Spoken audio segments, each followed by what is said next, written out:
In this video, we're going to talk about how you can use your Western Union Visa card. Now, you can use that card as you would any other debit card, Visa debit card. For example, you can add it to Apple Pay. If you click on the wallet here, then click on the plus sign. You don't have to choose a bank. You will click debit or credit card, go all the way down. If you see the screen, add a card, and it should take you to this page. And you can just click on continue, and you can hold your Western Union card near your phone, and it's going to detect the NFC chip.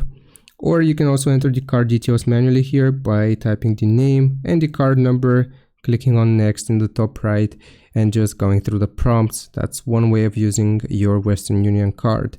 And another way of how you can use it also to send money with Western Union. So you will click on Western Union here, the app itself. Then you will sign in as you would normally. And when you begin a transfer process here, like you will type the amount, choose your receiver, so on and so forth, as you would normally, like I said. Then you will type the card details in the last screen, and it's gonna take the money from that Western Union Visa debit card. I hope this answers your question. Leave a like and subscribe, and I'll see you next time.